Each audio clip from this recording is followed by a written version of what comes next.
You took the right train today. My name is Philip. I am 31 years old and I work as a quality control inspector at Thornlin Audio in Pittsburgh, Pennsylvania. The stranger who sat beside me spoke those words without looking up from his newspaper.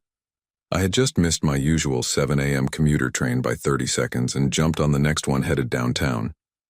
The platform had been emptier than normal, and something about the morning felt off. I laughed, not because it was funny, but because strangers on trains do not usually speak to you in Pittsburgh. We nod. We keep our headphones in. We mind our business. My life depended on it, I said, still smiling, thinking he was making some kind of joke about Monday mornings.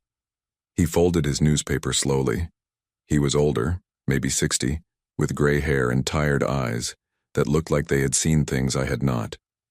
He wore a navy coat and held a leather briefcase across his lap.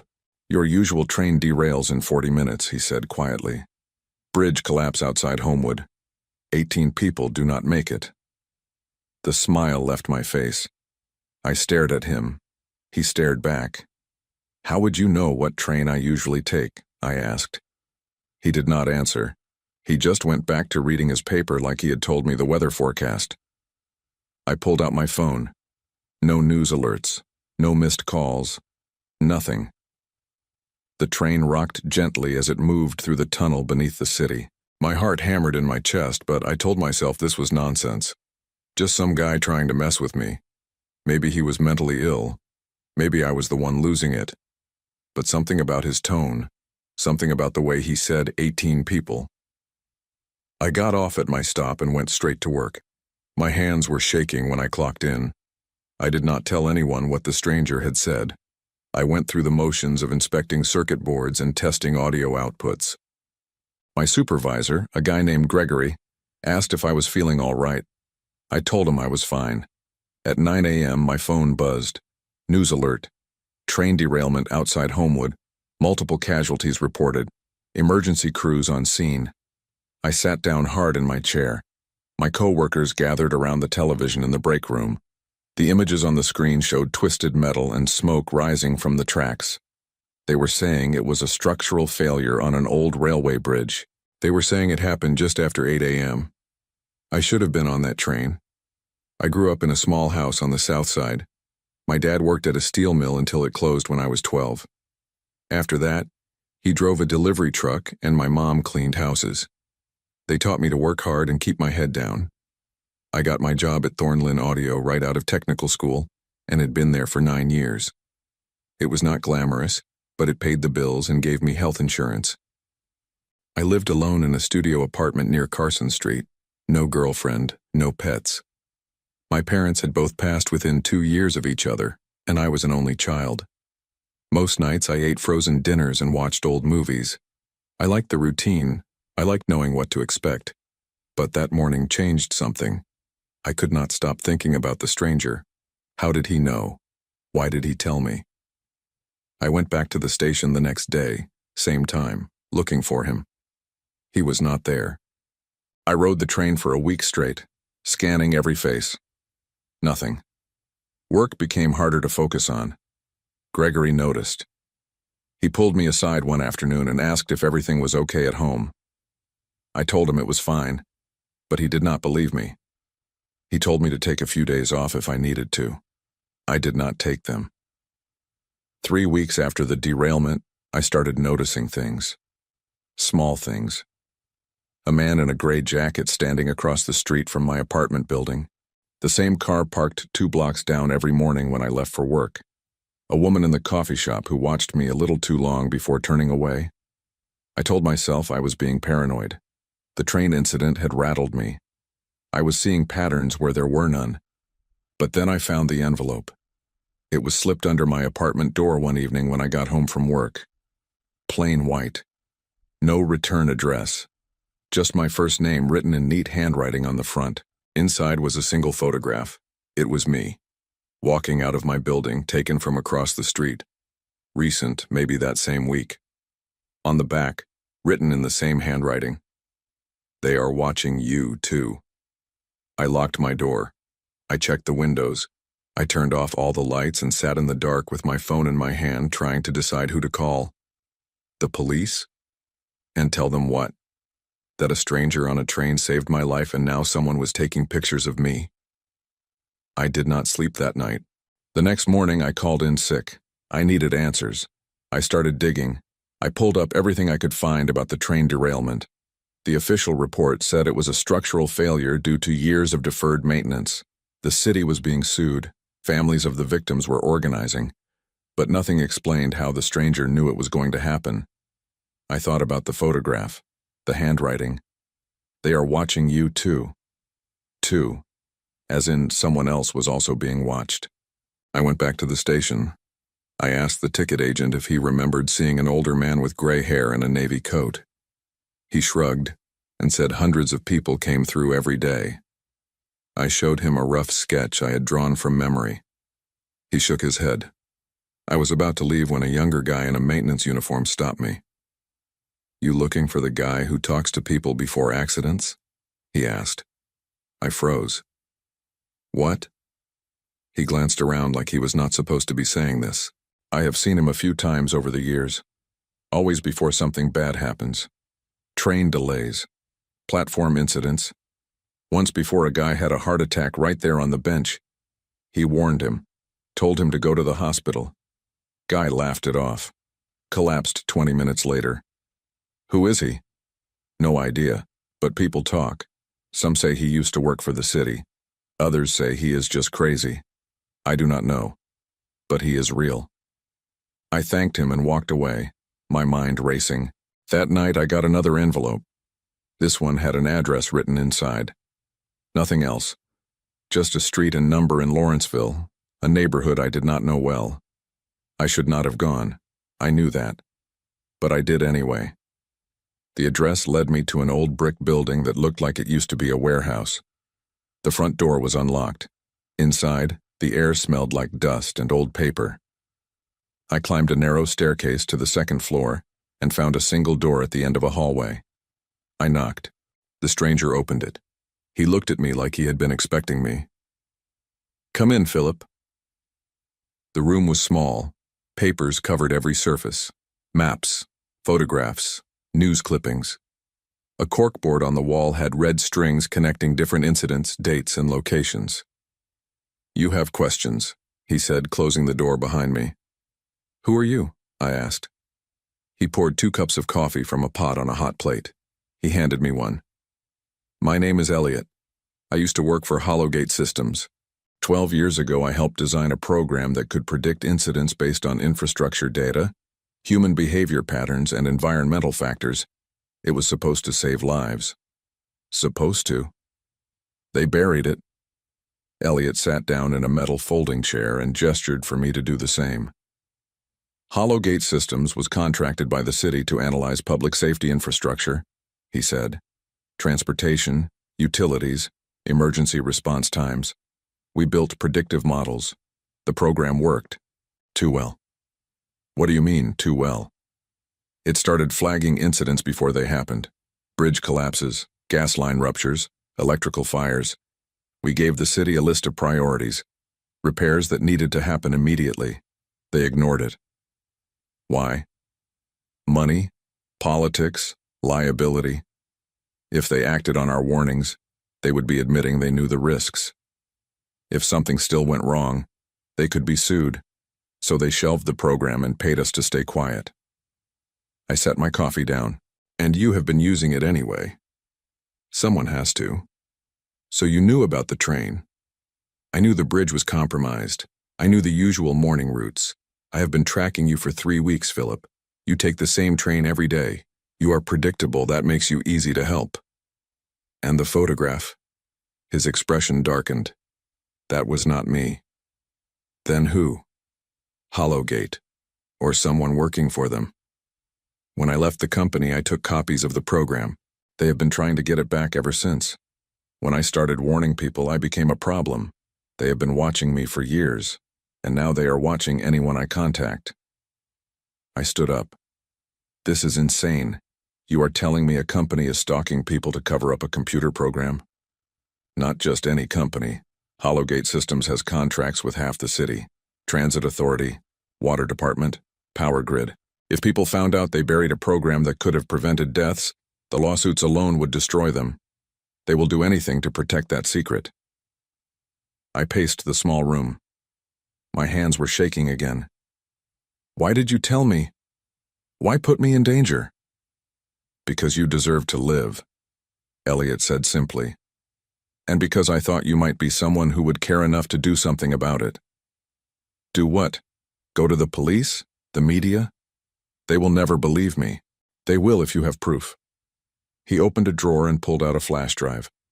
Everything is on here, the original program. Internal emails showing the city ignored our warnings. A list of every incident we predicted that they let happen. It is enough to bury them.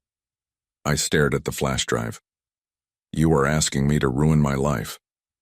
I am asking you to save others. I did not take it. Not yet. I went home.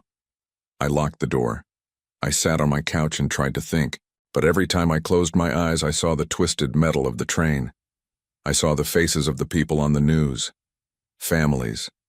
Kids. People who had just been trying to get to work. The next morning, I found another envelope. This one was different. Inside was a letter on Hollowgate Systems letterhead. It was addressed to me. It offered me a job. Quality Control Supervisor. 50% pay increase. Benefits. Company car. All I had to do was sign.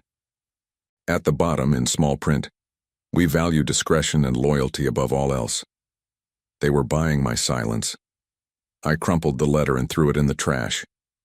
Then I went back to Lawrenceville and took the flash drive. Elliot gave me instructions. Do not go to the police, do not go to the media directly. Too easy to bury, too easy to discredit. You need someone who cannot be silenced, he said. Someone with reach. He gave me a name. Vanessa Hayes, investigative reporter for a national outlet based in Philadelphia. She had a reputation for taking on corporations and winning. Elliot had already made contact. She was expecting me. I took a bus to Philadelphia 2 days later. I told Gregory I had a family emergency. He did not ask questions. Vanessa met me in a coffee shop near Rittenhouse Square. She was younger than I expected, maybe late 30s, with sharp eyes and a recorder already sitting on the table between us. Elliot said you have something, she said. I handed her the flash drive. She plugged it into her laptop right there in the coffee shop. I watched her face as she scrolled through the files. Her expression did not change, but her fingers moved faster. This is real, she said finally. I know. You understand what happens if we run this story? Hollowgate will come after you. Lawsuits, intimidation. They will try to destroy your credibility. They already offered me a job to keep quiet. She looked up. And you are here anyway. People died. More will die if we do nothing. She closed the laptop. I need time to verify everything. Cross-reference the incidents with public records. Build a timeline. It will take a few weeks, maybe a month. How long before they figure out what I am doing? Probably not long. You need to be careful. Do not talk to anyone from Hollowgate. Do not go back to Elliot. If they are watching you, any contact puts him at risk. I nodded. I went back to Pittsburgh. I went back to work. I acted like everything was normal, but it was not. 2 days later, Gregory called me into his office. Philip, I need to ask you something, he said, closing the door. Have you had any contact with Hollowgate Systems? My stomach dropped. Why? They reached out to us. Said they are considering a partnership with Thornlin Audio. They asked about you specifically. Wanted to know about your work history. Your performance. I told them you were one of our best. What kind of partnership? I do not know yet, but they are coming here next week to meet with upper management. I forced a smile. That sounds great. Yeah, could mean big things for the company. I left his office and went straight to the bathroom. I locked myself in a stall and tried to breathe. They were closing in. They knew I had gone to Philadelphia. They knew I had the flash drive. That night I got a phone call from a number I did not recognize. Philip, this is Gavin from Hollowgate Systems. We would like to meet with you, discuss the offer we sent. We believe there has been a misunderstanding. I am not interested, I said. We are prepared to double the offer, and we can make certain complications go away. What complications? The ones you are creating for yourself. I hung up.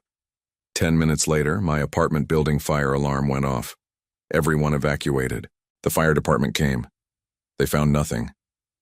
False alarm, they said. But I knew better. I packed a bag and left. I stayed at a cheap motel on the edge of town and waited for Vanessa to call. 3 weeks passed. I kept going to work. I kept my head down. But I felt the weight of eyes on me everywhere I went. The man in the gray jacket was back. The same car followed me twice. I stopped answering calls from numbers I did not know. Gregory asked if I was okay. I told him I was fine. He did not believe me. Then Vanessa called. We are ready to publish, she said. Tomorrow morning, 6 a.m., National Reach. I have already contacted the families of the victims from the train derailment. They are on board. Some are filing a class action lawsuit. What do I need to do? Stay out of sight. Once this goes live, Hollowgate will know it was you. They will try to spin it, discredit you, maybe worse. I am ready. No, you are not. But you are doing it anyway. That is what matters. I hung up and sat in the motel room. I thought about my parents, about the life I had built, about the 18 people who did not make it off that train. I did not sleep. At 6 a.m., I turned on the news. The story was everywhere. Breaking investigation reveals major infrastructure firm buried life-saving technology. The anchor's voice was steady but urgent. They showed documents, emails, the list of incidents, interviews with families, footage of the train wreckage. My phone exploded with calls. Gregory, co-workers, numbers I did not recognize. I ignored all of them. By 8 a.m., Hollowgate Systems released a statement. They denied everything, called it a conspiracy theory, said the program was never functional, said Elliot was a disgruntled former employee. By 10 a.m., the city launched an investigation. By noon, 3 executives resigned. By 3 p.m., the first lawsuit was filed. I stayed in the motel room and watched it all unfold. That evening, someone knocked on my door. I looked through the peephole. It was Elliot. I opened the door. You did it, he said. We did it. He handed me another envelope. This came for you. Thought you should have it. Inside was a letter from the families of the train victims. They thanked me. They said I gave them a chance at justice. I sat down on the edge of the bed and read it twice. What happens now? I asked. Now you rebuild, Elliot said. They will come after you, legally, financially, but they cannot win. The truth is out. Too many people know. What about you? I am done hiding. He left. I stayed in that motel room for 2 more days. Then I went back to my apartment. The man in the gray jacket was gone. The car did not follow me. I went back to work. Gregory called me into his office. The partnership with Hollowgate fell through, he said. They pulled out this morning. Good. He studied me for a long moment. You knew, did not you? I did what I had to do. He nodded slowly. You are a good man, Philip.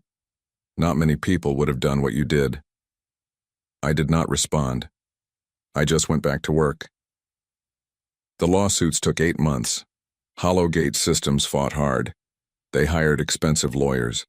They tried to bury Vanessa's reporting under piles of motions and appeals. They went after Elliot, claiming he had stolen proprietary information. They tried to paint me as a pawn in his vendetta. But the evidence was too strong. The families of the 18 victims won a settlement in the tens of millions. The city terminated all contracts with Hollowgate. Federal regulators opened an investigation into their other projects. 3 executives were charged with criminal negligence. I was called to testify. I sat in that courtroom and told the truth. I described the stranger on the train, the photograph, the flash drive, the offer to buy my silence. I did not exaggerate. I did not add drama. I just said what happened. The lead attorney for Hollowgate tried to discredit me. He asked why I did not go to the police first, why I went to a reporter, why I trusted Elliot, a man I barely knew. I looked at him and said, because people were dying and no one was doing anything about it. The jury deliberated for 2 days. They found Hollowgate liable on every count. The verdict was read on a Thursday afternoon. I was not in the courtroom. I watched it on the news from my apartment. I saw the families crying. I saw the lawyers shaking hands. I saw the executives leaving through a side door, their faces blank. Vanessa called me. You should be proud. I am just tired. You saved lives, Philip. The program is being implemented citywide now. Real oversight, real accountability. That is because of you. I did not know what to say, so I just said thank you and hung up. Hollowgate Systems filed for bankruptcy 6 months later. The lawsuits had bled them dry. Their reputation was destroyed. No city, no state, no federal agency would touch them. The executives who had not been charged criminally found themselves unemployable. One tried to start a consulting firm under a different name. It folded within a year. Gavin, the man who had called to threaten me, lost his license to practice in Pennsylvania. He moved out of state. I do not know where. I do not care. Elliot disappeared again. I got one more letter from him. He said he was leaving the country, going somewhere quiet. He thanked me for finishing what he started. He said he could finally rest. I kept working at Thornlin Audio. Gregory retired and I was offered his position. I turned it down. I did not want to supervise anyone. I just wanted to do my job. Vanessa won an award for her reporting. She invited me to the ceremony. I did not go. I still take the train to work every day. Different line now, different route, but I still sit in the same spot near the window and I watch the city roll by. Sometimes I think about that morning, the stranger who sat beside me, the words he spoke. You took the right train today. I did. Not because I avoided the derailment, but because it led me to a choice to do something when it mattered. I do not feel like a hero.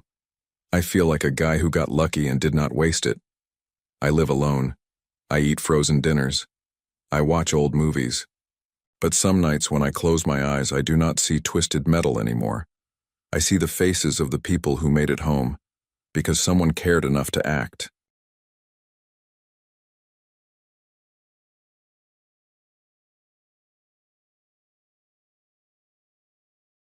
To my husband, the man who still takes orders from me. My name is Roland. I'm 39 years old and I stood in my own living room listening to my wife turn me into a punchline. Everyone laughed. My brother, her sister, our neighbors. I nodded, raised my glass, and said nothing. That was 3 weeks ago and I have not stopped thinking about it since. I run a machine parts distribution company in Sioux Falls. Started it 11 years back with money I saved working double shifts at a factory. Built it from nothing. Kristen came into my life when I was 26, working 80-hour weeks just to keep the doors open. She was a receptionist at a law office. Smart. Confident. She told me she liked that I had ambition. We got married 2 years later. She quit her job 6 months after the wedding. Said she wanted to focus on us, on building a home. I did not mind. The company was growing. I could handle it. But something shifted. Slowly. Little comments here and there. You forgot to pick up the dry cleaning again. I had to call the plumber myself because you were too busy. You would be lost without me. At first I thought she was joking. Then it became her default tone. In front of friends, in front of family, in front of clients at company events. She would introduce me as my project, or the guy I keep organized. People laughed. I smiled, but that night at the party something cracked. It was not just the joke. It was the way she looked at me when she said it. Like she meant it. Like I was nothing more than someone she managed. I went to the office the next morning earlier than usual. Sat in my truck for 20 minutes before going inside. My business partner, Ethan, noticed. He has known me since we were kids. He asked if everything was okay. I told him I was fine. He did not believe me. That afternoon, Kristen called. She wanted me to stop by the mall and pick up something she ordered. I said I had meetings. She laughed. Right, meetings. Just make sure you are home by 6. I invited people over. I hung up and stared at the phone. Ethan was watching me from across the room. You good? He asked. I nodded, but I was not. Something had shifted in me. I started noticing things I had ignored for years. Her credit card bills, her tone when she talked to me, the way she never asked how my day was, only what I forgot to do. I built this company with my hands, took every risk, signed every loan, worked weekends, nights, holidays. Kristen was there for some of it, but not the hard parts. Not the nights I stayed up calculating payroll, not the months I ate ramen so I could pay my crew. She showed up when things got easier, when the money started coming in, when we moved into the bigger house, when I could afford the vacations and the dinners and the things she posted online. She never worked again after quitting that receptionist job. I did not push it. She said she was managing the household, planning events, staying connected with people. I figured it was her way of contributing. But looking back, I realized I had been funding a life she controlled. Every dollar I made went into accounts she monitored. Every decision about the house, the cars, the social calendar, she made them. I just signed the checks. Her sister, Angela, was worse. She came over twice a week, and the two of them would sit in the kitchen drinking wine, talking about me like I was not in the next room. He is lucky to have you. I do not know how you deal with him. Men are children. I started keeping track. Small things. Kristen used my business card for personal expenses, a spa day, a shopping trip, dinner with Angela. She never asked, just spent. When I brought it up once, she waved me off. It is our money, Roland. Stop being cheap. Our money. But I was the only one earning it. Ethan noticed the change in me. One afternoon, he asked me straight out, "What is going on with you and Kristen?" I did not answer right away. Then I told him about the party, the joke, the way she had been talking to me for years. He shook his head. You have been letting her do this. I knew he was right. I had been. I thought it was easier to just go along, to keep the peace, to avoid the fight. But the peace was gone. That weekend, Kristen hosted another dinner. More friends, more wine, more jokes at my expense. She told a story about how I forgot our anniversary last year. It was not true. I had taken her to a restaurant she picked, but she changed the details to make me look like an idiot. I sat there, smiled, said nothing. But inside, something had already started to turn. The breaking point came 2 weeks later. I was at the office going through quarterly reports when I got a call from my accountant. He said there was an issue with one of my business accounts. A withdrawal. $50,000. I told him I did not authorize anything. He said the withdrawal was made using my business debit card, the one I kept in my office safe. I drove home, walked into the kitchen. Kristen was sitting at the table with her laptop scrolling through something. I asked her if she took money from the business account. She did not even look up. I needed it. For what? Does it matter? I sat down across from her. That is company money, Kristen. You cannot just take it. She finally looked at me. You act like I am stealing from you. We are married. What is yours is mine. That is not how a business works. She closed her laptop. You are being dramatic. I will pay it back. With what money? She did not answer, just stood up and walked out of the room. I sat there for a long time. Then I went into my office and pulled up the account history. It was not just the $50,000. There were smaller withdrawals, $10,000 here, $5,000 there. Over the past year, she had taken over $100,000. I called Ethan, told him what I found. He was quiet for a moment. Then he said, "You need to protect yourself." I knew he was right, but I did not want to believe it had come to this. I had spent 13 years with this woman, built a life with her, and now I was looking at bank statements like evidence in a case. That night I did not go home. I stayed at a hotel near the office. Kristen called twice. I did not answer. She left a voicemail. "You are being childish. Come home." I sat on the edge of the bed and thought about everything. The jokes, the control, the money, the way she talked to me, the way she made me feel small. I was done. The next morning, I called a lawyer. Her name was Gabriella. She had handled some contract work for the company before. I told her everything. She listened, did not interrupt. When I finished, she said, "You need to move fast. If she has access to your accounts, she will drain them." I asked her what I should do. She told me. I left her office with a plan. For the first time in weeks, I felt like I could breathe. I started by changing the locks on my office. Then I changed the passwords on every business account. I called the bank and froze the business debit card Kristen had been using. When the banker asked why, I told him it was stolen. Technically, it was. Kristen called me that afternoon. She was furious. "Why is my card not working?" "It is not your card." "What are you talking about?" "You took $100,000 from my business account. That stops now." She was silent. Then she laughed. "You are really going to do this? Over money?" "It is not about the money." "Then what is it about?" I did not answer. I just hung up. That night she came to the office, pounded on the door until I opened it. She was crying, said I was being cruel, said she did not understand why I was doing this.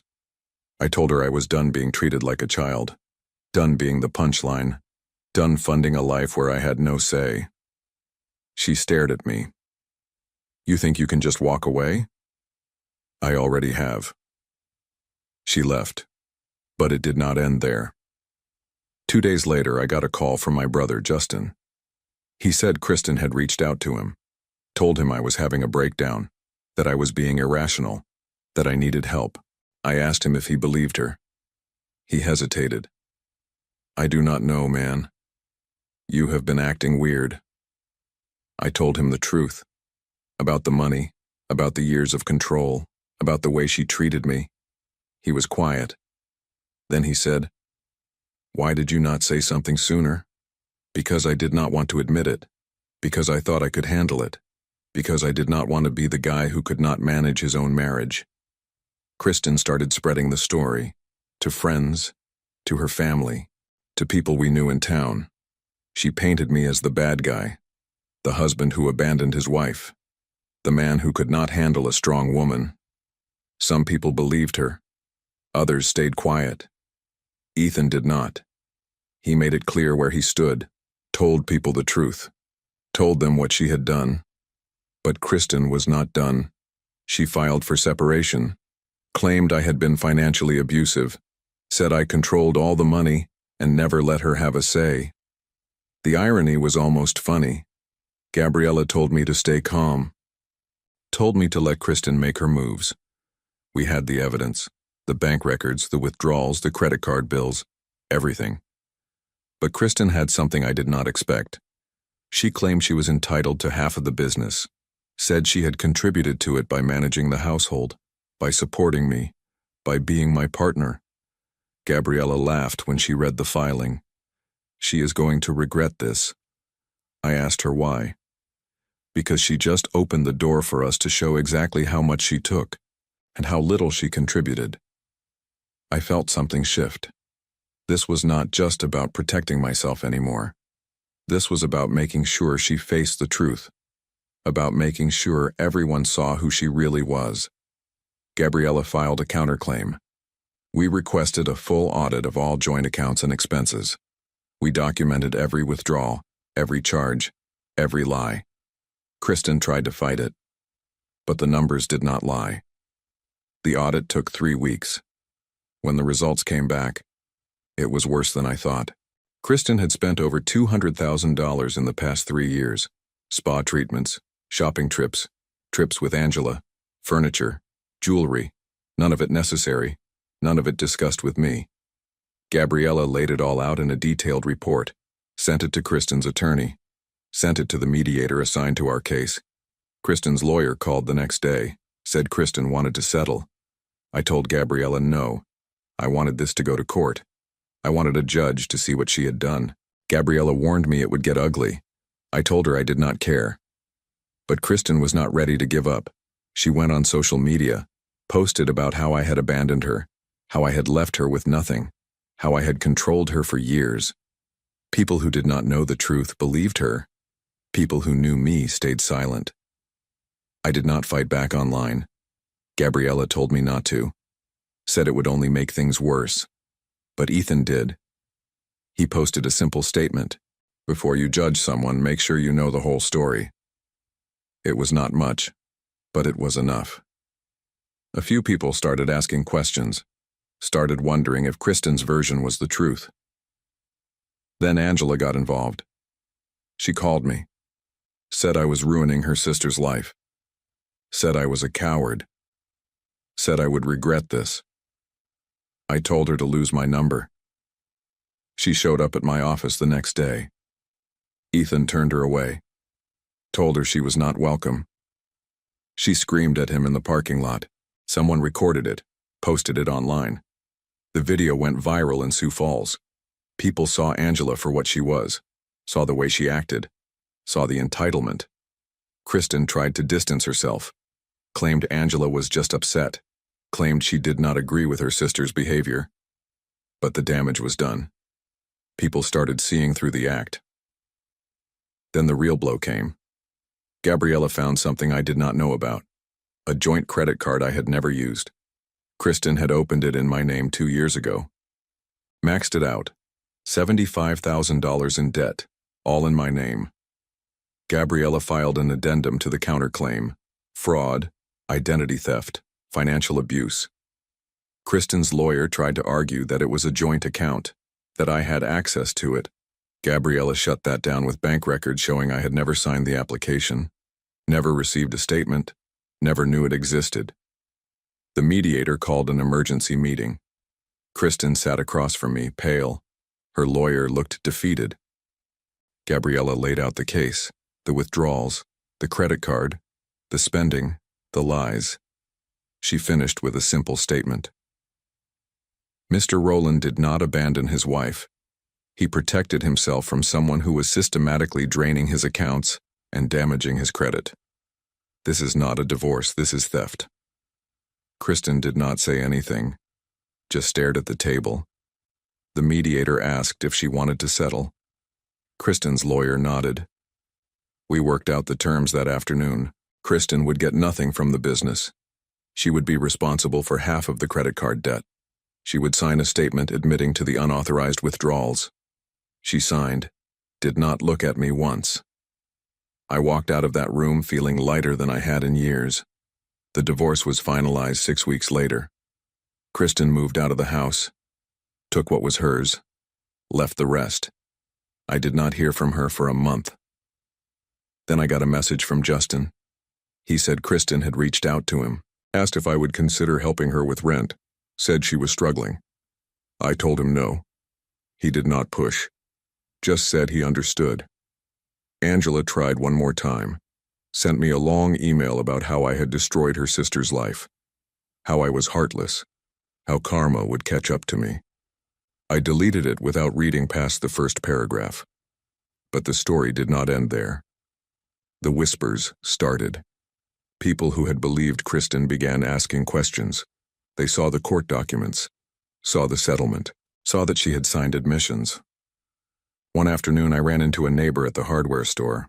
She had been at that party, had laughed at Kristen's joke. She stopped me in the aisle. I owe you an apology, she said. I did not know. I told her it was fine.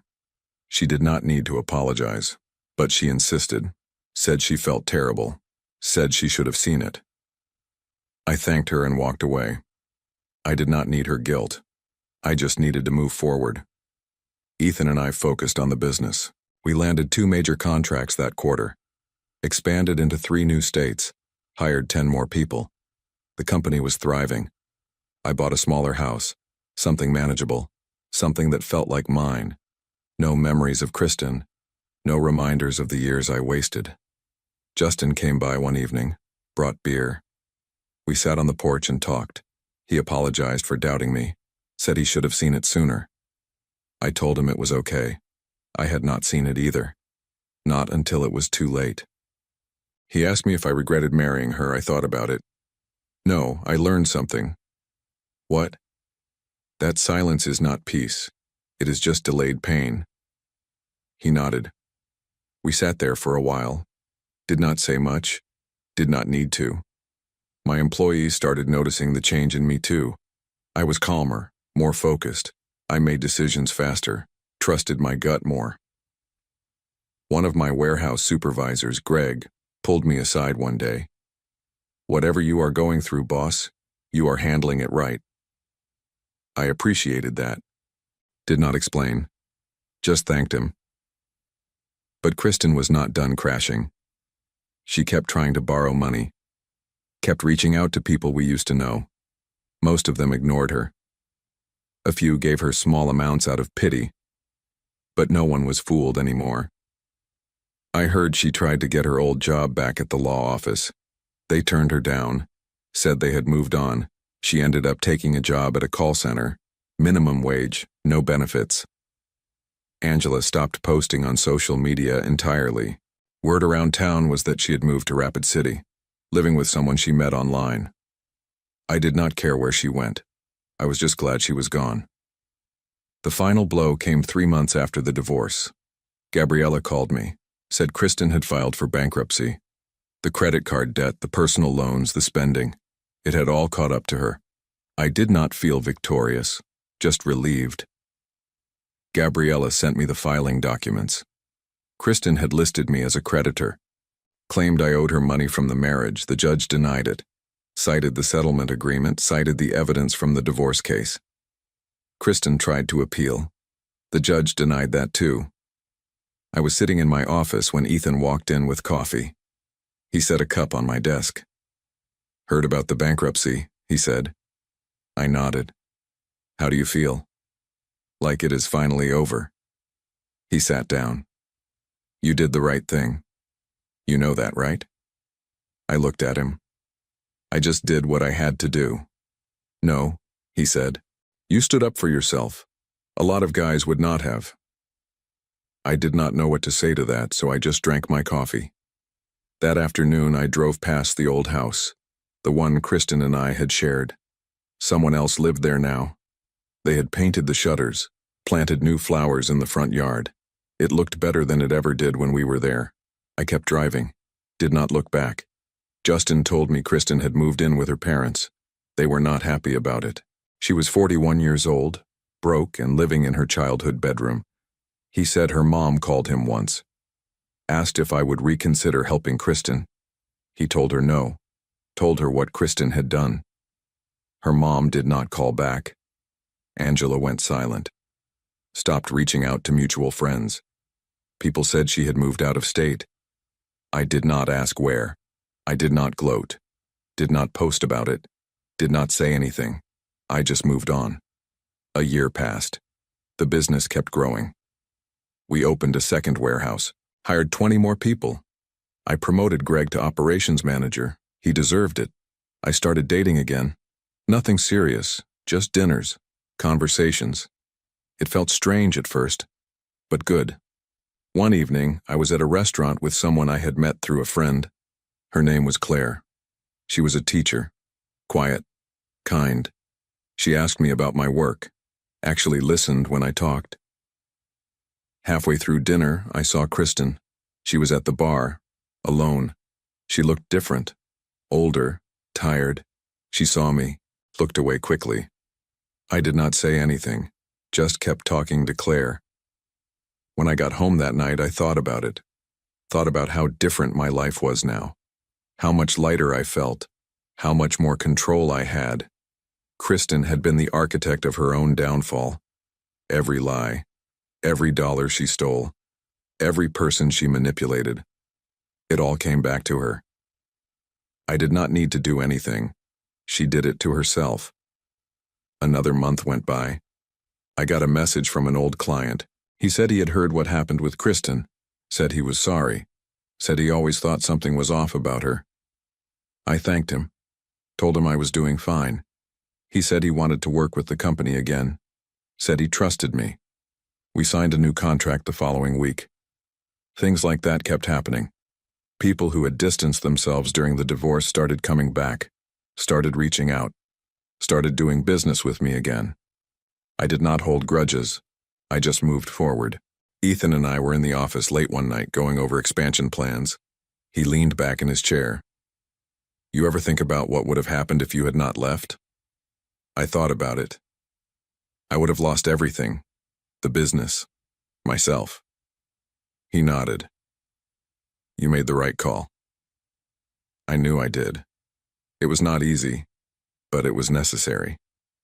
Justin called me a few weeks later, said Kristen had gotten a job as a receptionist at a dental office. Same position she had when I met her. He said she looked miserable. I did not ask for details, did not want them. I was done with that chapter. Done with her. Done with the past. I had built something new, something better, something that was mine. I was sitting in my office when Ethan walked in. He tossed a newspaper on my desk. There was an article about small businesses in Sioux Falls. My company was featured. They called it a success story. I read through it. They quoted me, talked about the risks I took, the work I put in, the growth we achieved. Kristen's name was nowhere in it. Ethan grinned. How does it feel? Quiet, I said. And it did. There was no drama, no chaos, no one telling me I was lucky, no one making me the punchline, just peace. I kept the article, not because I needed validation, but because it reminded me of something important. I had built this, not her, not anyone else, me. I thought about that night at the party, the joke, the laughter, the way I had just nodded and said nothing. I was not that man anymore. Kristen faced the weight of every lie she told, every dollar she stole, every person she manipulated. Her bankruptcy followed her everywhere. Credit destroyed, reputation shattered.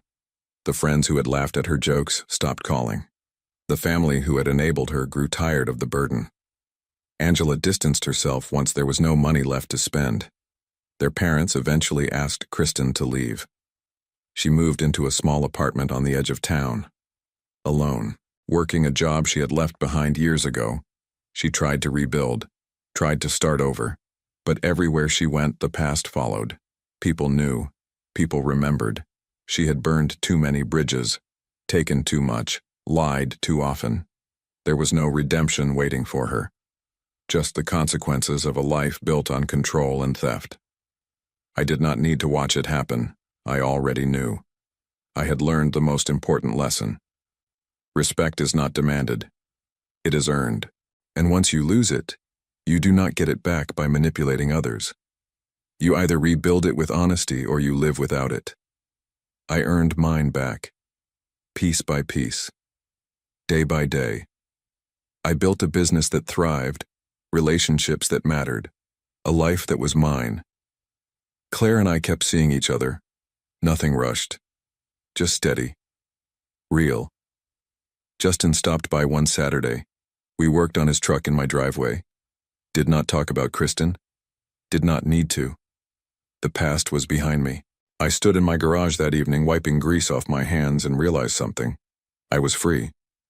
Not because I won, but because I walked away from a fight that was never mine to begin with. And that was enough.